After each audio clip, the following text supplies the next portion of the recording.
For the next 4 days, under the general theme of Mastering Change, the Great Transition, we have a very interesting program and exceptional rosters of speakers. When you're looking at globalization, this is, one must come to the conference because it has become a meeting point of decision makers, of the people who are shaping the future, both the young, as well as the established heads of organizations and officials of banks and businesses, etc. So you have the whole range. You're also looking at the main issues of today, but planting the seed for how we must approach the issues of tomorrow. So if you want to see what's happening, what's going on, you come to Montreal.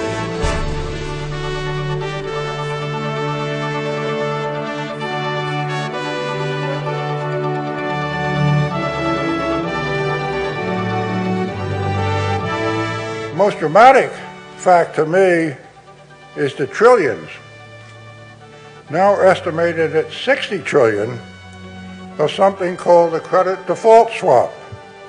They hardly existed a decade ago, and we have more swaps to protect against credit defaults than there are credits. That the conference of Montreal is now the greatest meeting and prestigious conference in North America.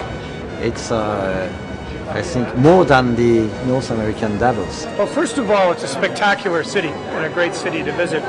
But more importantly, the issues that we're talking about here, both on my end where we're looking at sustainability and more globally looking at what's going on with credit markets around the world, these are very, very topical issues.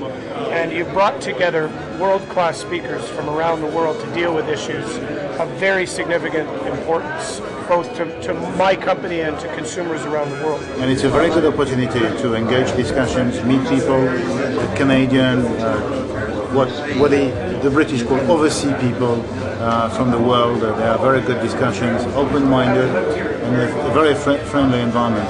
I'm very pleased and honored to have the opportunity to introduce our next speaker and distinguished guest, Michel Bachelet, President of the Republic of Chile.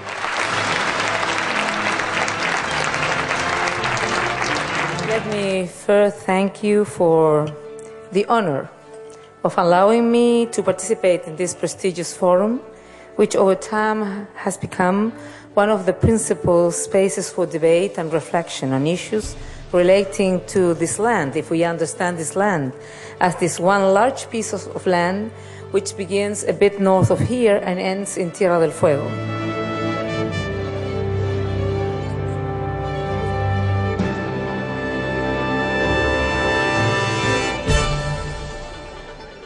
We obviously have a country that is vast, that is filled with natural resources, resources that have become, we all know, within the current economic context, highly coveted, and that have gained greatly in value.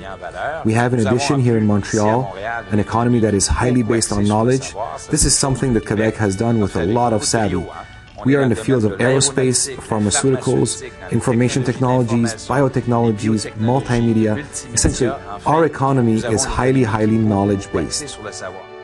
I think it is a privileged opportunity for policymakers, business people, civil society in the Americas to interact with their colleagues around the world on the issues of the day. And I think the Conference de Montreal is an opportunity without equivalent at this time.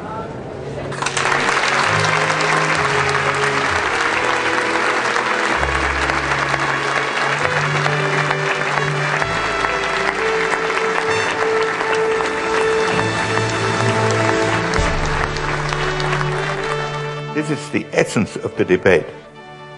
It isn't who is for war and who is against war. It isn't who is for peace or is against peace.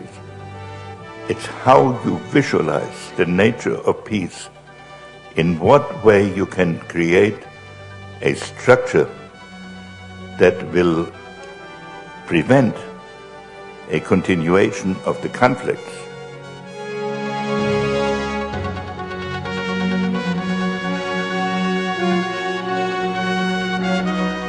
All told, Canada's natural resource wealth, the total value of energy, mineral, and timber reserves, has more than doubled in the last 10 years to more than $1 trillion, or more than $30,000 per Canadian.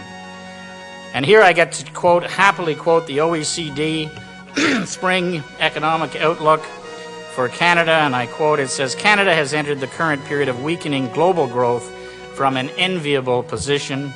I think it's been an exceptional experience just in getting to meet many of the people that we don't usually have an opportunity to see.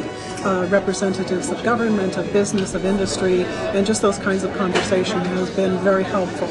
I think what we're seeing taking place now is a new assessment within the business community, a recognition of the fact that the economic progress that has been made in Latin America has been substantive and real, and that there are opportunities there for Canadian business people. Ladies and gentlemen, please welcome Mr. Strauss-Kahn and Mr. Charlie Rose.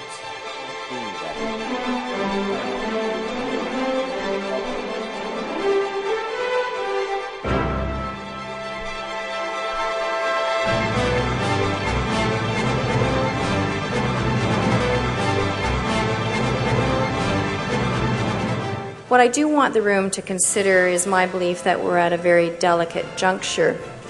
We're at a point in time where people are starting to reflect and make significant decisions about their roles in this new environment, and I believe they need to do this very carefully. The theme that were touched upon in this conference were extremely important, especially related with very important economics and political issues like the food prices, energy. Of course, you always read things, and we are not perfect, and we have problems. But when we meet for the Summit of the Americas in April next year, all the governments in the Americas that are active at the OAS today, all 34 of them will have elected democratically their governments in the past in the previous 4 years. That had never happened in the history of this region. Never. I also think it's important to be at this conference because when you do gather high-level decision makers of this type, people who are leaders of opinion, people who make a difference in the world, I want the voice of international labour to be heard as well. Perhaps we're in a minority in this conference, but I do think that we can add something to the discussion, add a labour dimension. We think that's important, so we think we can not only make a difference to the conference, we hope also that we can take something away from the conference in our own thinking and our own policy making. This conference attracts so many policymakers, business people from all of the Americas. So that made me to come to Montreal to interact with business people, policymakers, politicians of all of the Americas. When you look at the kinds of challenges that are being laid out, whether it's with respect to water or whether it's with respect to climate change or any of the facets of sustainable development that we're focusing on today, it is certainly clear that there is an enormous leadership challenge. The effects of the economic downturn are likely to be one of the greatest we have seen in the past period. Not so much because they're going to be deep and the fear of the recession are probably behind us, but because they're going to be protracted. And what we see at the IMF is a situation in which it will take a long time to recover. It's the first time that I came to the conference, and I'm very impressed about the size and the importance of the issues that they are talking about and that we are talking about. He directs the Utah Center for Sustainable Development and Poverty Alleviation. May I present Dr. Dinanath Tiwari.